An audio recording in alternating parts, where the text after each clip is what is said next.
Bismillahirrahmanirrahim. Assalamualaikum warahmatullahi taala wabarakatuh. Diucapkan kepada semua pelajar-pelajar baharu MJI bagi sesi pengambilan November 2020 hingga April 2021. Jadi di kesempatan ini saya mengucapkan tahniah kepada semua pelajar-pelajar yang berjaya mendaftarkan diri di MJI. Namun begitu kita tidak dapat meneruskan pendaftaran secara fizikal disebabkan pandemik COVID ini. Namun sesi kuliah seterusnya akan dibuat secara atas talian. Saya adalah Hajar Zarina binti Idrus, merupakan pengarah MJII Beranang, dan di sini saya akan berkongsi dengan saudara-saudari pelajar-pelajar yang saya kasihi berkaitan dengan taklimat TVET MARA dan juga taklimat berkaitan dengan MARA Japan Industrial Institute.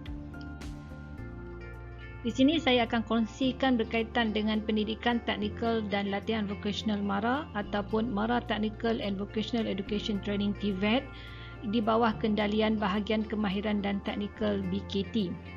BKT adalah satu bahagian yang mengendalikan TVET yang mana ditawarkan di KKTM, MJII dan IKM. Buat masa ini terdapat 25 pusat keseluruhannya dengan pelbagai program dan juga pelbagai tahap, dan MJII merupakan salah satu institusi di bawah kawalan mereka.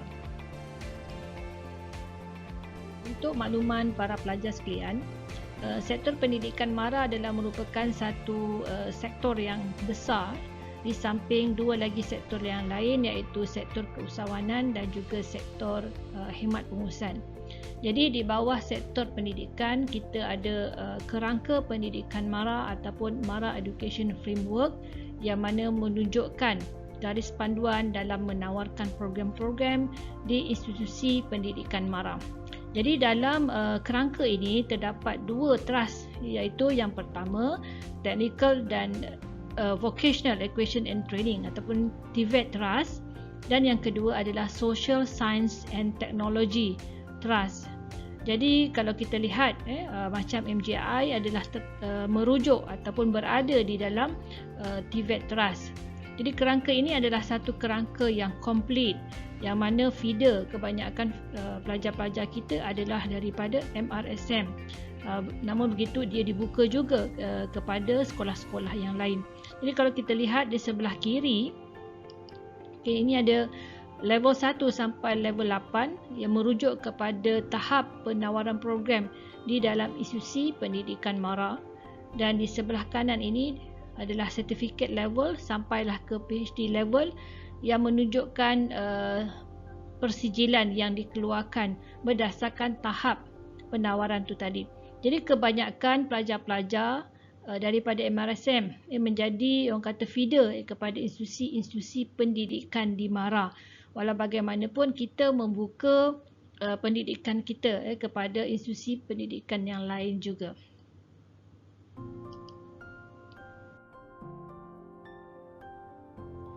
Di sini kita akan lihat taburan institusi pendidikan MARA berdasarkan trust yang telah ditetapkan.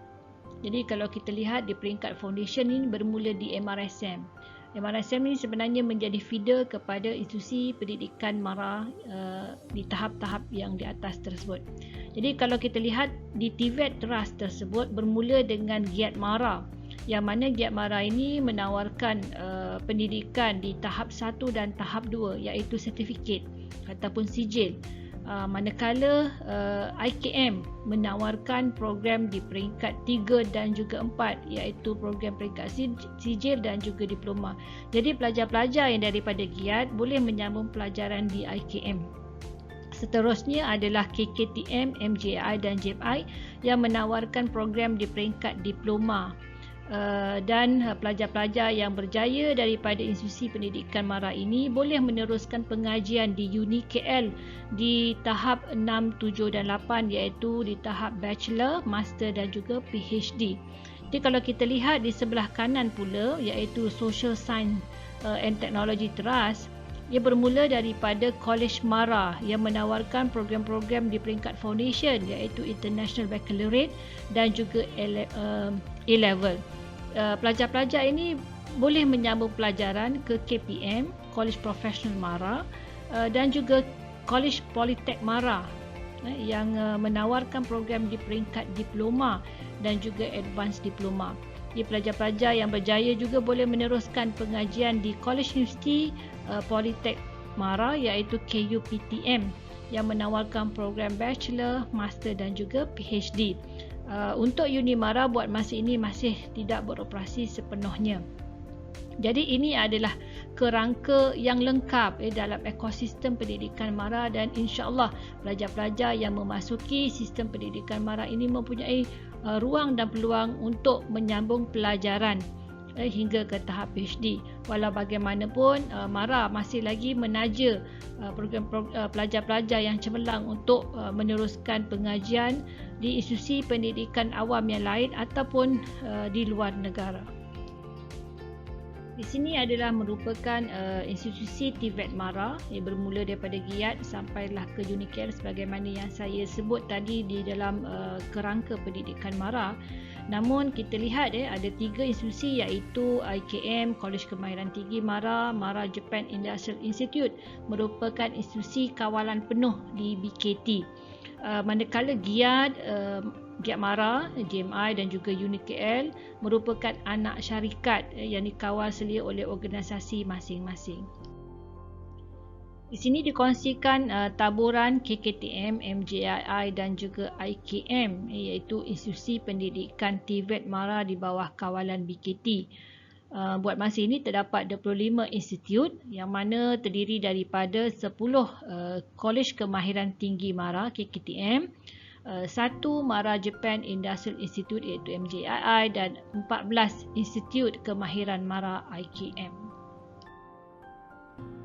Di sini dikongsikan gambar-gambar IKM KKTM yang mana kita lihat pada tahun 1968 adalah merupakan IKM yang pertama ditubuhkan iaitu IKM Jasin. Seterusnya diikuti dengan IKM Alustar, IKM Petaling Jaya. Namun IKM Petaling Jaya telah pun dijenamakan semula sebagai KKTM kerana telah menawarkan program diploma.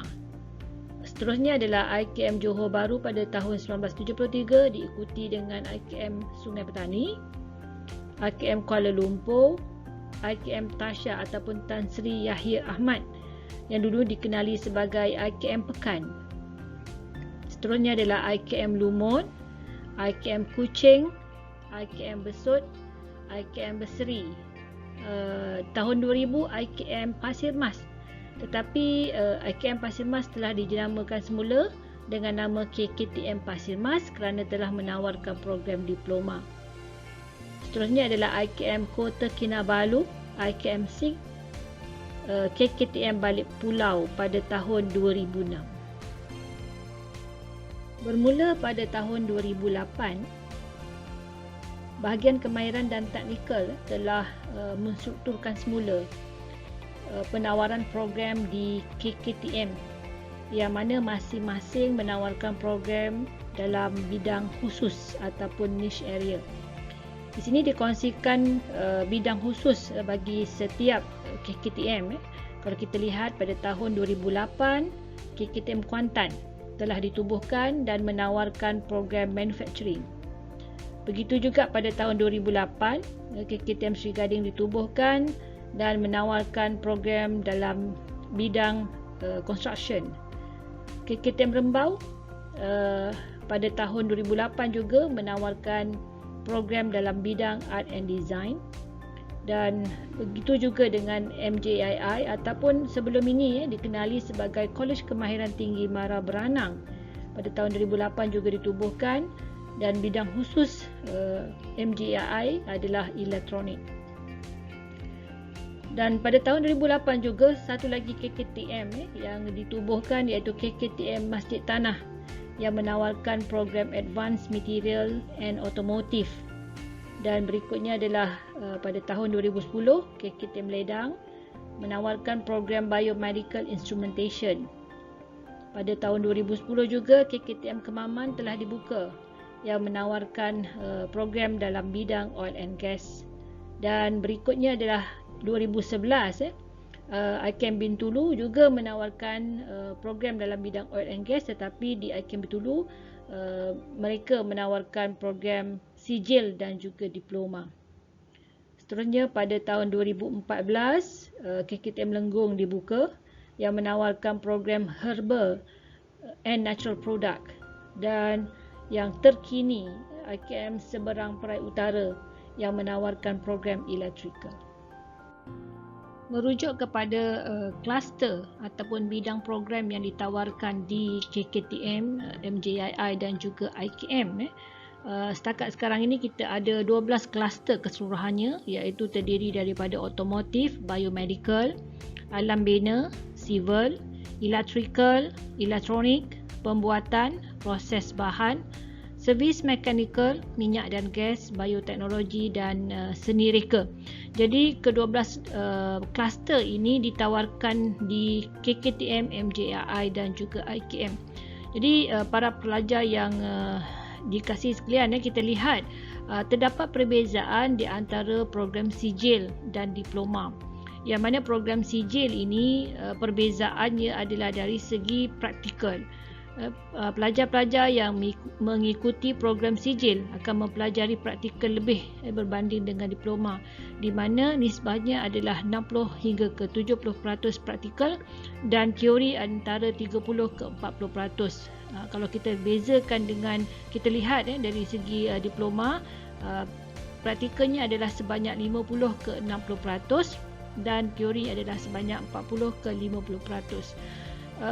Merujuk kepada program sijil tadi, terdapat 28 program keseluruhannya yang ditawarkan di 14 IKM, dan pelajar-pelajar yang mengikuti program peringkat sijil akan memperolehi allowance sebanyak RM250 sebulan dan tempoh pengajian adalah 2 tahun. Manakala diploma setakat ini ditawarkan di 11 KKTM termasuk MJII dan 13 IKM, dan jumlah keseluruhan program yang ditawarkan adalah sebanyak 82 program. Pelajar-pelajar yang mengikuti program diploma akan memperolehi allowance sebanyak RM300 dan tempoh pengajian selama 2,5 tahun hingga ke 3 tahun. Di sini saya akan sentuh berkaitan dengan MARA Japan Industrial Institute, sedikit overview ataupun latar belakang mengenai MJII. Walaupun para pelajar tidak dapat melaporkan diri di MJII, sekurang-kurangnya taklimat ini dapat memberi gambaran aktiviti-aktiviti juga hala tuju program yang diikuti. Sedikit latar belakang mengenai MJII. MJII ini terletak di daerah Hulu Langat, Selangor, dengan keluasan 22 ekar. Jadi MJII ini tak luas sebenarnya kalau kita bezakan ataupun kita bandingkan dengan KKTM yang lain. So bangunan-bangunan di dalam MJII ini bersifat integrated, dia bersambung-sambung. Jadi tanah yang diduduki oleh MJII ini juga sebenarnya berkongsi dengan College Professional MARA Beranang. Melihat kepada kapasiti bangunan di MJII adalah boleh mencakupi sebanyak 1,200 orang pelajar. Tetapi disebabkan sebahagian bangunan MJII ini disewa oleh Malaysian Japan Higher Education Program, maka kapasiti untuk MJII saja adalah sebanyak 600 orang. MJII bermula beroperasi pada Jun 2008. Sekarang ni dah berusia 12 tahun dan bidang pengkhususan kita adalah elektronik. So, we are Center of Electronic Excellence. Jadi kita memang tidak menawarkan program-program yang lain lah. Ini adalah entiti ataupun organisasi yang beroperasi di dalam kampus MJII. So, ada 3 organisasi sebenarnya di MJII ini, iaitu terdiri daripada MJII sendiri, kemudian adalah Pusat Bahasa Jepun MARA OISCA dan Malaysia Japan Higher Education Program ataupun MJHP. Jadi untuk MJII ini di bawah kendalian saya sendiri, menawarkan program sepenuh masa iaitu dalam program Diploma Kejuruteraan Elektronik dengan 5 pengkhususan dan tempoh pengajian adalah selama 3 tahun. Sebelum ni adalah selama 2.5 tahun dan dengan kurikulum baru setelah kita upgrade ataupun semak kita kemaskini silibus baru, maka program ini dipanjangkan sedikit iaitu 3 tahun bagi memenuhi akreditasi daripada ITAC dan memenuhi kehendak MQA. Seterusnya adalah Pusat Bahasa Jepun MARA OISCA. Ini adalah merupakan satu program kerjasama di antara MARA dan OISCA. Program ini menawarkan kursus bahasa Jepun persediaan bagi pelajar-pelajar yang akan menjalani latihan internship di Jepun. Jadi program ini terbahagi kepada dua, iaitu 2 bulan kursus peringkat asas iaitu berlaku di MJI sendiri, dan selebihnya adalah 8 hingga 10 bulan kursus pertengahan dan lanjutan iaitu masih lagi di MJI. Dan setelah pelajar tamat ataupun berjaya mengikuti kursus bahasa Jepun ini, mereka akan mengikuti latihan internship di Jepun selama 3 tahun ataupun kurang, bergantung kepada syarikat-syarikat yang mengambil mereka. Jadi pelajar-pelajar daripada institusi pendidikan MARA mempunyai peluang untuk mengikuti program bahasa Jepun ini dan seterusnya menjalani internship bergantung kepada syarikat-syarikat Jepun yang ingin mengambil pelajar-pelajar intern. Seterusnya adalah Malaysia Japan Higher Education Program, adalah merupakan program kerjasama di antara UniKL dan YPM.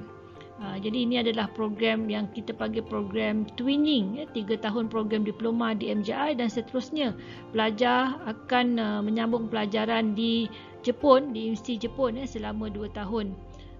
Dan program ini akan phase out tak lama lagi, iaitu berakhir pada Mac 2021 dan program ini beralih ataupun dipindahkan ke UniKL MFI. Ini adalah merupakan ahli-ahli pengurusan MJII yang mana diketuai oleh saya sendiri dan saya dibantu oleh 2 timbalan pengarah, iaitu Timbalan Pengarah Hal Ehwal Akademik Puan Rosnani binti Muhammad Rosdi dan juga Timbalan Pengarah Khidmat Pengurusan dan Hal Ehwal Pelajar iaitu Puan Hanizah binti Saha. Jadi di MJI ini dipecahkan kepada 2 seksyen, iaitu seksyen akademik dan satu lagi adalah seksyen khidmat pengurusan dan hal ehwal pelajar. Jadi sebelah kiri ni kita lihat di seksyen akademik kita ada Head of Robotic Automation Department ataupun Ketua Jabatan Robotik dan Automasi yang diketuai oleh Cik Jaris bin Samsudin. Seterusnya adalah Head of Electronic Measurement and Control Department yang diketuai oleh Puan Zalina binti Zulkapli. Seterusnya adalah Head of Microelectronic Department yang diketuai oleh Cik Muhammad Iswandi bin Katutu. Kita ada juga unit penilaian dan persijilan ataupun Assessment and Certification Unit iaitu yang diketuai oleh Puan Siti Aida binti Muhammad Yusof. Dan seterusnya adalah Ketua Jabatan bagi Data Transmission and Network Puan Zakina binti Fauzi. Seterusnya adalah Ketua Jabatan Embedded System yang diketuai oleh Cik Ahmad Suhadi bin Muhammad Zahari. Kita ada juga Ketua Jabatan Pengajian ARM yang diketuai oleh Puan Nur Haslinda binti Jamil dan ada seorang pegawai perhubungan industri iaitu Encik Najwan bin Abdul Rahman. Dan kalau tengok di sebelah kanan pula adalah seksyen khidmat pengurusan dan hal ehwal pelajar yang mana di bawah seksyen ini ada Head of Core Curriculum iaitu jawatankuasa Core Curriculum yang diketuai oleh Encik Ahmad Hassan bin Abu Azam. Beliau adalah merupakan pensyarah teknikal tetapi memegang pengerusi jawatankuasa Core Curriculum. Seterusnya adalah kaunselor Puan Nuriyahani binti Jamaluddin. Kita ada 2 kaunselor di MJI tapi Puan Nuria adalah merupakan ketua kaunselor. Dan seterusnya adalah ketua fellow iaitu Encik Muhammad Hari Hilmi bin Tarmizi. Seterusnya adalah pegawai tadbir kanan tapi beliau telah pun berpencen, belum diisi lagi. Seterusnya adalah pengerusi kooperatif ataupun koperasi, iaitu Encik Norizam bin Muhammad Yusof, dan seterusnya adalah pegawai perpustakawan iaitu Puan Nur Hidayah binti Baharun. Merujuk kepada penyataan korporat, MJI berkongsi visi yang sama dengan organisasi MARA, iaitu untuk menjadi organisasi amanah yang unggul dan diberkati untuk mengangkat martabat bangsa. Manakala misi pula adalah untuk membangunkan modal insan TVET yang holistik berdasarkan nilai-nilai keusahawanan. Jadi misi ni sebenarnya kita berkongsi misi yang sama dengan IKM dan juga KKTM yang lain. Manakala untuk matlamat MJI adalah untuk menyediakan pelajar dengan pengetahuan kemahiran yang diperlukan oleh industri dalam bidang kejuruteraan elektronik serta kecenderungan terhadap pengamalan budaya kerja Jepun dan juga keusahawanan. Jadi terbezanya MJI dengan KKTM ataupun IKM yang lain adalah budaya kerja Jepun. Disebabkan nama kita sendiri adalah MARA Japan Industrial Institute, maka di MJI kita mengamalkan budaya kerja Jepun dan juga budaya-budaya Jepun yang lain yang positif untuk meningkatkan motivasi, malah menambah nilai kepada pelajar-pelajar. Di samping kita juga membentuk pelajar untuk menjadi usahawan di satu masa nanti. Di sini kita paparkan kaitan di antara visi, misi dan juga matlamat MJII. Dan daripada matlamat MJII ini kita pecahkan kepada program AIMS ataupun matlamat program, yang mana di MJI kita mengharapkan program-program yang ditawarkan ini dapat melahirkan pelajar yang mempunyai pengetahuan dan juga kemahiran dalam bidang elektronik, di samping mempunyai ability untuk menjadi penyelia dalam satu pasukan dan juga berpotensi untuk menjadi usahawan satu ketika nanti. Dan daripada matlamat program ini kita pecahkan kepada 3 program educational objective ataupun dipanggil PEO. So kita rujuk di sini, PEO pertama adalah kita pastikan bahawa pelajar yang bergraduat daripada MJI ini mempunyai asas pengetahuan dan juga praktikal yang kuat, yang kukuh di dalam bidang kejuruteraan elektronik. Seterusnya adalah PEO yang kedua. Kita juga mengharapkan satu hari nanti pelajar-pelajar yang lahir daripada pendidikan ataupun pengajian di MJI mempunyai kualiti kepimpinan yang tinggi, dan nilai added value yang tinggi, khususnya dalam etika budaya kerja Jepun. Dan bagi PO yang ketiga, kita mengharapkan pelajar-pelajar yang lahir daripada MJI ini mempunyai entrepreneurial working culture ataupun budaya kerja keusahawanan, yang mana mempunyai elemen-elemen ataupun sifat-sifat keusahawanan, iaitu problem solving, yang boleh menangani risiko dan sebagainya. Ini pula adalah plan strategik MJII bagi tahun 2017 hingga 2021. Jadi kita letak 4 objektif utama, dan the ultimate objektif adalah untuk menjadi institusi pendidikan rujukan dan juga pilihan.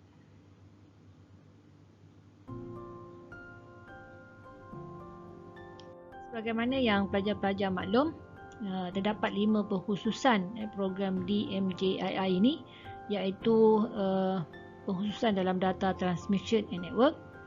Yang kedua adalah electronic measurement and control. Yang ketiga adalah microelectronic. Yang keempat adalah embedded system. Dan terakhir sekali adalah robotic and automation. Di sini dikongsikan secara ringkas berkaitan dengan latar belakang program yang kita tawarkan, iaitu bermula dengan diploma kejuruteraan elektronik, robotik dan automasi. Jadi para pelajar yang mengikuti program ini akan mempelajari teknik mereka bentuk, menguji dan menyelia reka bentuk sistem robotik, sistem hidrolik dan pneumatik dalam industri pembuatan. Jadi untuk silibus yang terkini ni bagi program 3 tahun kita dah tambah silibus baru, iaitu pelajar bakal mempelajari sistem automasi kawalan cyber dan juga pengenalan dari segi teknik pengendalian dan juga baik pula drone. Jadi ini khusus untuk program robotik dan automasi. Bagi program diploma kejuruteraan elektronik, transmisi data dan rangkaian, so pelajar-pelajar yang mengikuti program ini akan mempelajari kemahiran dan juga pengetahuan dalam gentian optik ataupun fiber optik sebagai media penghantaran dalam telekomunikasi, pemasangan dan reka bentuk rangkaian sehinggalah pelaksanaan ujian. Dan selain daripada itu, pelajar-pelajar juga akan melaksanakan praktikal pengendalian komponen RF dan juga gelombang makro. Jadi di sini ditunjukkan modul-modul khusus yang akan dipelajari oleh pelajar, iaitu data communication and network, fiber optic communication technology, RF and microwave, mobile communication, basic network dan juga advanced networking. Ini di antara silibus-silibus khusus yang akan dipelajari oleh pelajar.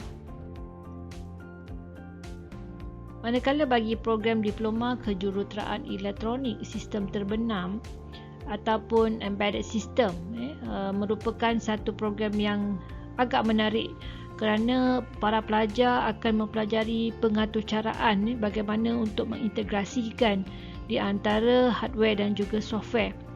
Dan modul khusus yang akan dipelajari adalah real-time operating system, wireless embedded devices, object-oriented programming, embedded system communication dan banyak lagi sebenarnya.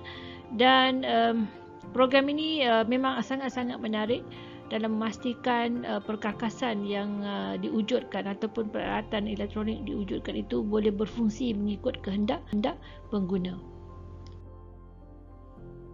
Program diploma kejuruteraan elektronik mikroelektronik merupakan satu program yang agak berbeza dengan program-program yang lain yang ditawarkan di MJI. Kerana program ini dia khusus melibatkan teknologi nano, iaitu dalam mereka bentuk dan menguji litar makro ataupun litar bersepadu IC. Kebanyakan peralatan elektronik memang mempunyai IC. Kalau bahasa mudah je kita kata macam sel otak lah, untuk membolehkan perkakasan ataupun peralatan elektronik tersebut berfungsi. Jadi para pelajar akan mempelajari modul pengkhususan seperti berikut, iaitu IC layout teknik, IC fabrication process, IC assembly and packaging process, IC measurement and failure analysis. Pelajar-pelajar yang akan mempelajari modul khusus ini akan memasuki satu makmal berteknologi tinggi yang dinamakan sebagai clean room. Jadi masuk ke makmal tersebut juga perlu menggunakan pakaian perlindungan keselamatan seperti yang tertera di dalam slide ini. Program yang terakhir ini adalah program pengukuran elektronik dan kawalan ataupun electronic measurement and control. Jadi melalui program ini pelajar-pelajar berpeluang untuk mempelajari pengetahuan dan kemahiran dalam sistem kawalan, iaitu mengawal sesebuah loji. Tidak kiralah loji itu berada di kilang ataupun di industri ataupun di dalam bidang oil and gas. Dalam silibus baru, para pelajar yang mengikuti program ini berpeluang untuk mempelajari Industrial Internet of Things, Virtual Instrument System dan lain-lain. Dan dinyatakan di dalam slide ini modul-modul pengkhususan yang akan dipelajari oleh para pelajar. Jadi merangkumi Virtual Instrument System, Process Control, Industrial Control System, Data Acquisition System, Industrial Process Instrumentation dan lain lagi. Di MJI kita ada Pusat Kecemerlangan Industri ataupun Industry Center of Excellence, yang mana pusat ini ditubuhkan hasil daripada kerjasama MJII dengan industri terkemuka. Melalui kerjasama ini membolehkan MJI menawarkan sijil profesional yang merupakan sijil tambahan Jadi para pelajar daripada jabatan yang berkaitan akan menduduki peperiksaan di akhir semester dan boleh mendapatkan sijil tambahan ini ataupun sijil profesional ini sekiranya lulus. Dan melalui sijil ini juga pelajar-pelajar boleh meningkatkan kebolehpasaran mereka ataupun boleh memohon gaji yang lebih tinggi berbanding sekiranya pelajar hanya memiliki diploma sahaja. Selain daripada itu, kolaborasi ini sebenarnya untuk memastikan program yang ditawarkan sentiasa relevan dengan kehendak industri.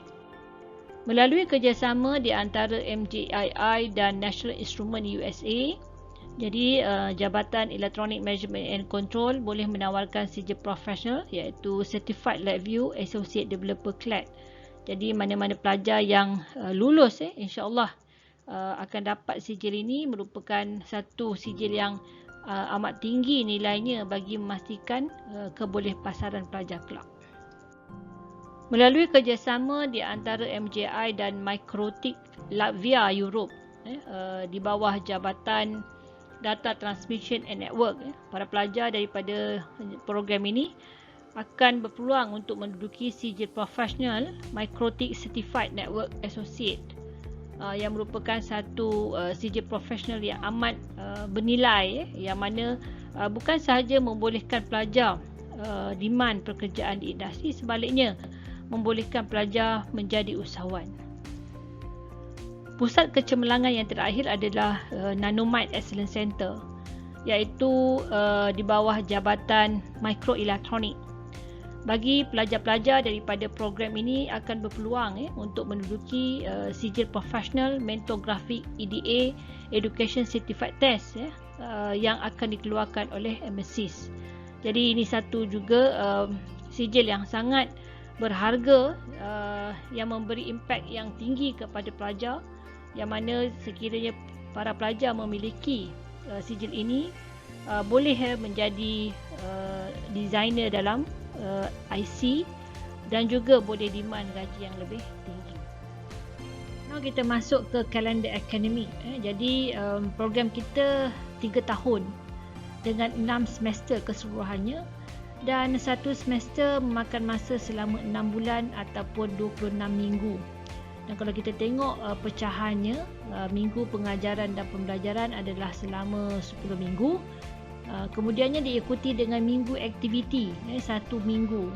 Dan minggu aktiviti ni biasanya pelajar tak boleh balik. Pelajar perlu ada di college dan melaksanakan aktiviti-aktiviti yang dianjurkan oleh MPP ataupun Majlis Perwakilan Pelajar. Jadi sebenarnya dalam minggu aktiviti ini untuk membolehkan pelajar mencongkil bakat ataupun kita mengenal pasti bakat para pelajar dari segi aspek kepimpinannya, kesukanannya, keusahawanan dan sebagainya. Itu matlamat minggu aktiviti.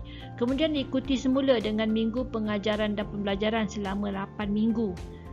Dan kemudian ada minggu belajar ataupun study week untuk membolehkan pelajar belajar bagi menghadapi minggu peperiksaan berikutnya yang dilaksanakan biasanya dalam 3 minggu. Dan selepas ujian tersebut ataupun peperiksaan tersebut, maka pelajar bolehlah bercuti semester selama 3 minggu. Jadi itu adalah kalender akademik pada setiap semester. Dan kalau kita rujuk pula sesi pengajian, sesi pengajian kita ada 2 sesi, iaitu bermula November hingga April 6 bulan dan kemudian Mei hingga Oktober. Jadi pengambilan pelajar baru adalah berdasarkan kepada sesi pengajian tersebut. Jadi dulu diambil Februari dan juga September masa MJI melaksanakan program 2,5 tahun. Kini telah pun berubah, yang mana pelajar-pelajar baru akan masuk pada bulan November dan juga bulan Mei. Dan tempoh minimum pengajian di MJI adalah selama 3 tahun. Yang ini mengikut tempoh masa yang ditetapkan 3 tahun. Dan sekiranya ada mana-mana pelajar yang gagal, subjek terpaksa extend, dan tempoh maksimum yang dibenarkan adalah selama 5 tahun ataupun 10 semester. Di sini dikongsikan berkaitan dengan kurikulum program struktur program yang ditawarkan bagi program Diploma in Electronic Engineering di MJII. Basically kita mempunyai 6 semester keseluruhannya, dan pada semester 1 dan juga semester 2 para pelajar akan mempelajari kursus asas yang sama. Tak kiralah daripada program yang mana, tapi akan mempelajari kursus asas yang sama. Kebanyakannya adalah daripada kursus-kursus pengajian am, iaitu bahasa Jepun, bahasa Inggeris, pendidikan Islam dan lain-lain. Jadi apabila pelajar memasuki semester 3 dan juga semester 4, di sini pelajar akan mula mempelajari kursus asas tetapi ditambahkan dengan subjek pra-khusus ataupun fundamental plus pre-specialization courses. Dah ada subjek-subjek technical yang berkaitan dengan program-program yang ditawarkan. Dan apabila pelajar memasuki semester kelima, pelajar dah mula mempelajari subjek-subjek ataupun modul khusus berkaitan dengan program yang dipelajari itu tadi. Sebagaimana yang saya sebut dalam slide latar belakang kursus tadi, kita dah ada tertunjukkan modul khusus. Kebanyakan modul khusus ni akan dipelajari di semester yang kelima. Dan pada semester ke-6, pelajar akan mengikuti latihan industri yang berkaitan dalam bidang yang diikuti. Tetapi ada juga para pelajar yang agak orang kata terkeluar daripada bidang yang diikuti. Tapi selagi mana di dalam kluster elektronik ataupun bidang elektronik, maka ia dibolehkan. Kalau kita lihat pula dari segi kredit hours ataupun jam kredit yang diikuti oleh para pelajar, di sini ditunjukkan secara kasarnya di mana untuk pengajian teknikal pelajar akan mempelajari subjek teknikal tersebut di antara 12 hingga 13 kredit. Tetapi dia berbezalah kalau katakan di semester yang pertama dan kedua, kebanyakannya kita akan belajar subjek-subjek pengajian am. Jadi subjek pengajian am tu dalam satu semester, pada semester 1 dan 2 akan lebih tinggi sikit. Tapi ini adalah secara kasarnya. Dan kalau kita lihat pengajian am pula di antara 6 ke 10 kredit per semester. Dan ada satu kredit per semester di semester 1 dan semester 2 untuk mempelajari core curriculum. Dan 5 bulan mengikuti mengikuti latihan industri.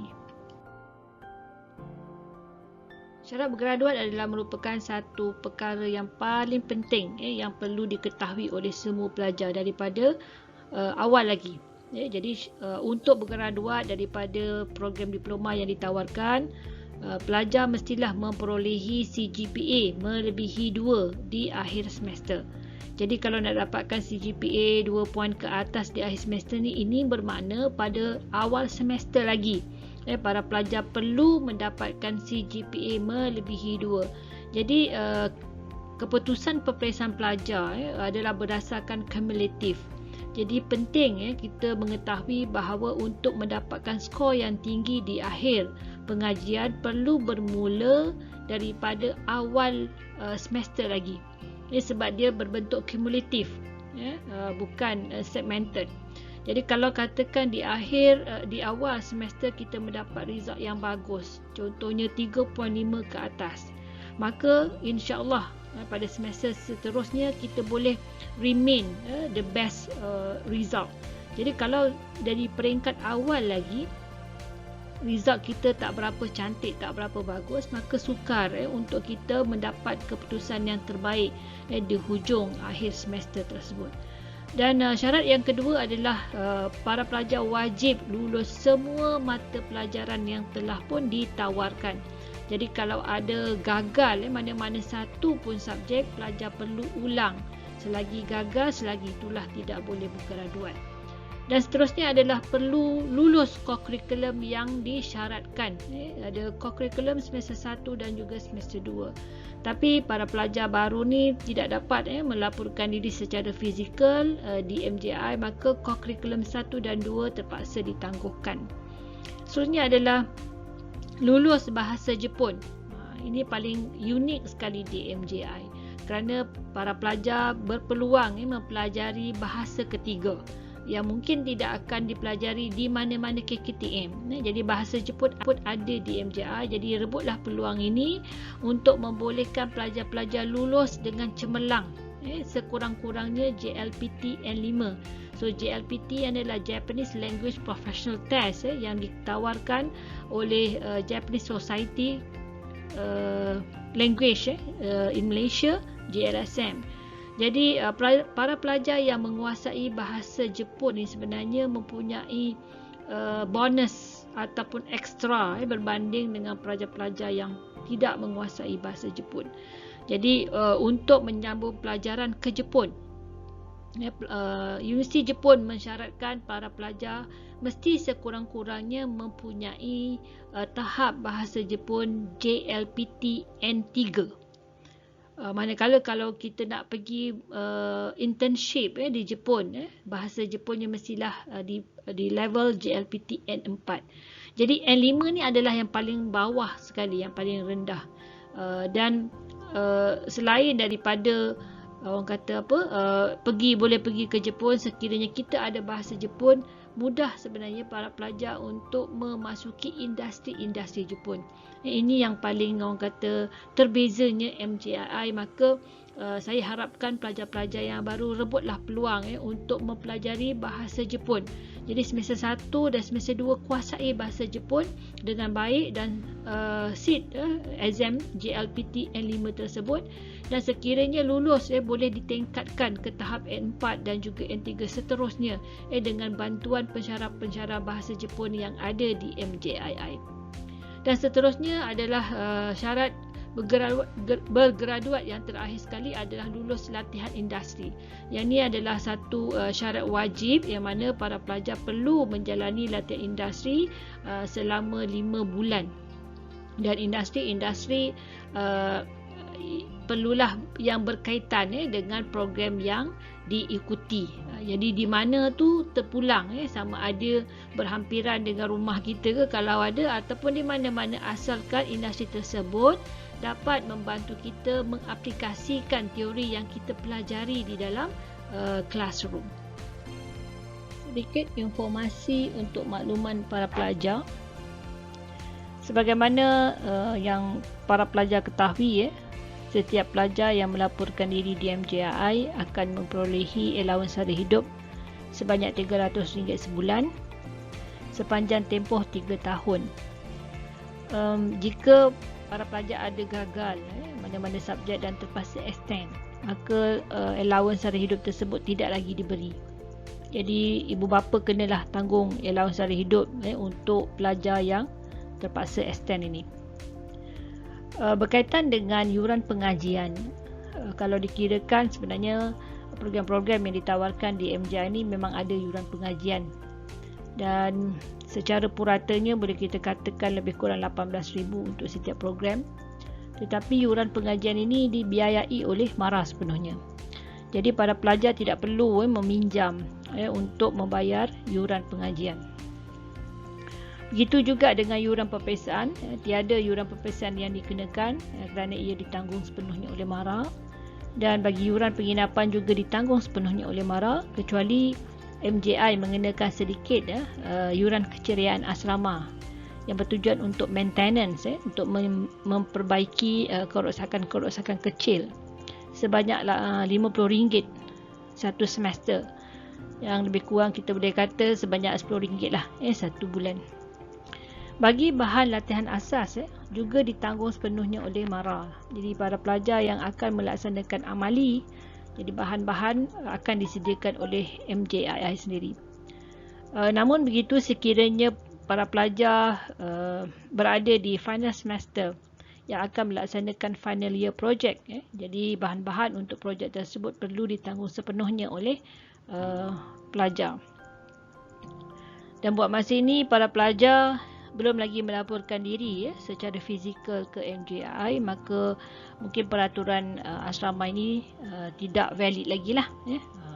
Namun begitu, sebagai makluman sahaja, waktu keluar masuk di MJII ini adalah sehingga 7 malam sekiranya masih lagi berada dalam senario COVID ini ataupun pandemik COVID-19. Dan kalau ikutkan kalau secara normalnya para pelajar waktu keluar masuk adalah sehingga pukul 11 malam bagi para pelajar lelaki dan pukul 9 bagi pelajar-pelajar perempuan. Manakala Sabtu dan Ahad adalah pulang bermalam, jadi para pelajar bolehlah balik pada yang dekat. Jadi di MJI ni sebenarnya kita tidaklah mengawal para pelajar sebagai sekolah berasrama penuh, kerana rata-rata pelajar adalah merupakan pelajar yang remaja dan dewasa yang boleh mengawal diri mereka dan bertanggungjawab terhadap diri masing-masing. Jadi kita taklah kawal para pelajar seperti pelajar-pelajar sekolah. Namun begitu, keselamatan para pelajar perlulah dititik beratkan. Ini adalah merupakan statistik staf dan juga pelajar MJII. Jadi buat masa ini di MJI kita ada seramai 110 orang staf keseluruhannya, yang mana untuk staf akademik adalah seramai 72 orang dan staf pentadbiran seramai 38 orang. Dan di sebelah kanan adalah pecahan bilangan pelajar yang dikira sebagai senior kepada pelajar-pelajar baru, ataupun di sini dipanggil senpai, senior senpai. Dan total pelajar adalah seperti di paparan dan bilangan ini sebenarnya tidaklah termasuk pelajar semester 1. Jadi kita ada lebih kurang 533 orang pelajar keseluruhannya. Memandangkan para pelajar tidak dapat hadir ke MJII, jadi di sini saya kongsikanlah sedikit gambar-gambar berkaitan dengan MJII. Jadi kalau kita lihat di sebelah kiri paling atas tersebut adalah signage di pintu masuk utama, dan di tengah tu adalah blok pentadbiran. Seterusnya di dalam blok pentadbiran tersebut kita ada lobi blok pentadbiran. Memang ada taman Jepun lah di dalam MJI. Dan kita juga ada galeri Narita. So di dalam galeri Narita ni kita mempamerkan kejayaan-kejayaan yang diperolehi oleh para pelajar maupun staf untuk pengetahuan umum. Gambar di sebelah kiri atas kita ada blok akademik yang mana menempatkan classroom dan juga makmal-makmal termasuklah bengkel. Dan kita ada dewan besar yang dipanggil Hugo Hall yang di sebelah kanan, dan di tengah-tengah itu adalah laluan ke dewan besar tersebut. Jadi bangunan-bangunan di dalam MJI ini dinamakan dengan bandar-bandar Jepun. Jadi kalau masuklah ke MJI ini, kita akan lihatlah seolah-olah kita berada di dalam lokasi Jepun kerana classroom, kerana bilik-bilik laluan dan sebagainya dinamakan dengan tempat-tempat besar di Jepun. Jadi kita ada juga surau. Surau ni adalah surau solat Jumaat. Jadi apabila Jumaat, jemaah-jemaah daripada luar akan hadirlah berkongsi dengan surau di MJI untuk melaksanakan solat fardu Jumaat. Kita ada juga pusat sumber pembelajaran, iaitu perpustakaan dan juga bilik-bilik perbincangan yang lain untuk kemudahan para pelajar. Di MJI kita ada asrama. Kita ada blok asrama lelaki dan juga kita ada blok asrama perempuan. Di sini dikongsikan gambar bilik asrama dan juga bilik asrama yang dijadikan sebagai bilik sakit. Jadi asrama di MJI ini ada dua jenis. Satu adalah kapasiti 2 orang dan satu lagi kapasiti 4 orang. Jadi dia bukan berbentuk dom, memang berbentuk bilik yang amat selesa sekali. Selain daripada itu, MJI juga ada dewan kuliah ataupun lecture theatre. Ini adalah untuk membolehkan kuliah dengan kapasiti yang lebih ramai. Dan selain daripada itu, kita juga ada bilik tetamu, yang mana bilik ini disewakan kepada tetamu-tetamu luar yang berkemungkinan kadang-kadang ada datang berkursus, mungkin juga ibu bapa yang datang untuk menziarahi anak, jadi bolehlah menyewa bilik tetamu tersebut. Dan selainnya adalah pengangkutan untuk memudahkan pergerakan pelajar dan juga staf. Terdapat juga kemudahan sukan dan rekreasi untuk para pelajar. Jadi kita lihat kat situ di dalam Hugo Hall juga sebenarnya ada gelanggang badminton. Kita ada gelanggang tenis, bola jaring, squash, padang bola, gelanggang badminton yang terbuka dan juga gelanggang bola tapak. Biasanya di sinilah para pelajar akan bersukan di sebelah petang ataupun di masa-masa yang sesuai. Bagi memastikan MJI menyediakan perkhidmatan yang berkualiti yang terbaik, jadi MJI telah melaksanakan pelbagai jenis persijilan dan mendapat pelbagai jenis penganugerahan juga. Jadi kalau kita tengok, yang pertama itu adalah MARA Education Standard ataupun standard pendidikan MARA, yang mana MJI telah pun berjaya mendapat markah lebih daripada 90% daripada tahun 2014 hinggalah 2020. Dan seterusnya MJI juga berjaya memperolehi penganugerahan 5 bintang, iaitu STREAM, Star Rating in MARA Institution pada tahun 2018 dan alhamdulillah yang terkini pada tahun 2020. Seterusnya adalah MARA Ecosystem Quality Standard, yang mana MJI telah pun berjaya memperolehi markah lebih daripada 90% pada tahun 2018, dan pada tahun ini sekali lagi kita diaudit untuk mendapatkan persijilan ini, dan keputusan secara tidak rasmi adalah masih lagi mengekalkan markah lebih daripada 90%, tapi belum lagi lah dikeluarkan keputusan rasmi. Dan seterusnya adalah penganugerahan yang paling tinggi yang diperolehi oleh MARA Japan Industry Institute adalah APAC ataupun Asia Pacific Accreditation and Certification Commission, yang mana MJI berjaya mendapat gold level pada tahun 2019. Dan APAC ini sebenarnya dianjurkan ataupun dianugerahkan oleh Colombo Plan Staff College yang berpusat di Manila. Dan program-program yang ditawarkan di MJI keseluruhannya memang memperolehi MQA. Dan di segi aspek pengurusan, MJI telah pun berjaya mengekalkan persijilan ISO 9001-2015 selama 3 tahun. Dan yang paling unik di MJI ini adalah pengamalan budaya kerja Jepun, iaitu dari segi QE 5S ataupun 5S. Jadi MJI telah pun berjaya mengekalkan pencapaian ini bermula daripada tahun 9 tahun yang lepas sehingga kini.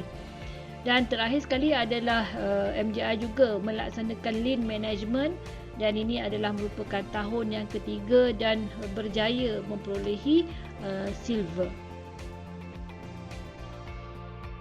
Di sini kita kongsikan kelaikan staf akademik MJI. Kalau kita tengok, terdapat 2 orang pensyarah di MJI ini yang memiliki PhD doktor, dan 9 orang masih lagi dalam proses pembelajaran untuk mendapatkan PhD ini.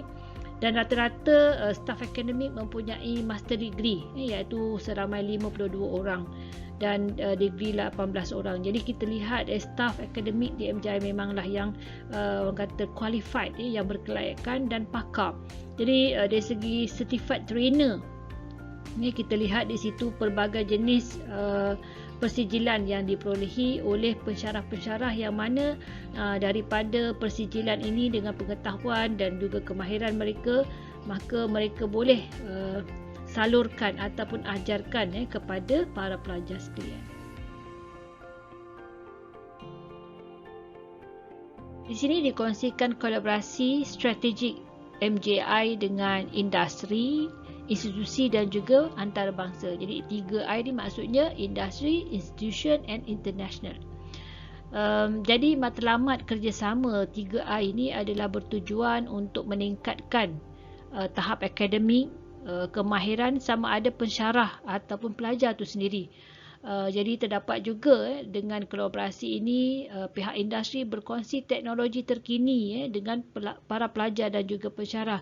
Jadi untuk mengelakkan mismatch sekiranya pelajar nanti memasuki industri untuk bekerja. Dan selain daripada itu adalah untuk pembangunan usahawan. Jadi disebabkan misi kita ataupun matlamat MJI ini adalah untuk memastikan pelajar juga mempunyai peluang-peluang untuk menjadi usahawan, maka kita berkolaborasi dengan agensi-agensi bagi membantu pelajar mendapat dibimbing dari segi aspek keusahawanan. Dan selain itu adalah untuk kita bermasyarakat dengan pihak luar, iaitu menjalankan tanggungjawab social corporate. Para pelajar MJI sangat aktif dalam pelbagai jenis aspek, dan di sini saya berkongsi beberapa aktiviti dan kejayaan-kejayaan yang dicapai oleh para pelajar. Jadi pelibatan pelajar ini sangat menyeluruh kalau kita lihat dari segi aspek keusahawanannya, dari segi kebudayaan Jepun, inovasi dan kemahiran, tanggungjawab social corporate ataupun CSR, pelibatan dalam seni mempertahankan diri, sukan dan lain-lain. Jadi saya mengharapkan para pelajar baharu nanti apabila datang ke MJI juga melibatkan secara aktif dalam pelbagai jenis aktiviti, bukan sahaja untuk meningkatkan nama MJI, sebaliknya untuk meningkatkan credibility ataupun kualiti diri para pelajar sendiri.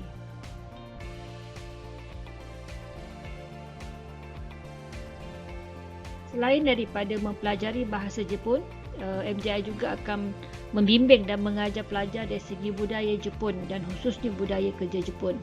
Jadi di sini para pelajar wajib melaksanakan senaman Taiso. Setiap pagi pelajar akan berkumpul di Dewan Hyugo untuk bersama-sama melaksanakan senaman Taiso yang menjadi amalan masyarakat Jepun, pekerja-pekerja Jepun di tempat mereka.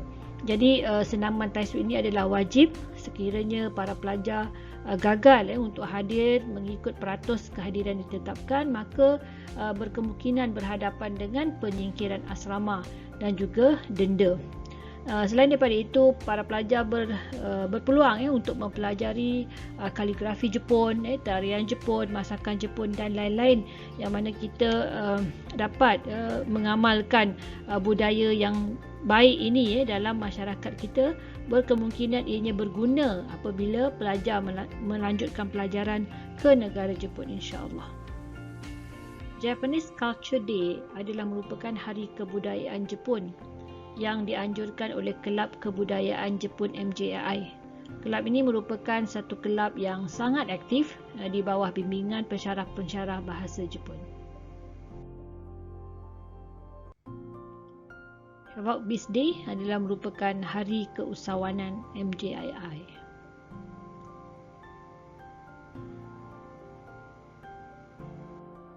Seterusnya di sini saya kongsikan aktiviti-aktiviti dan kejayaan para pelajar serta pensyarah MJI untuk pengetahuan para pelajar baru sekalian.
Sekadar itu sahaja perkongsian saya mengenai MJII. Saya harapkan semua pelajar-pelajar baru dapat gambaran yang jelas berkaitan dengan TVET MARA dan juga MARA Japan Industrial Institute. Seterusnya saya mengharapkan para pelajar semua terus mempunyai inspirasi dan motivasi yang tinggi untuk meneruskan pengajian di MJI. Selamat meneruskan pengajian, selamat maju jaya. Terima kasih. Assalamualaikum warahmatullahi taala wabarakatuh.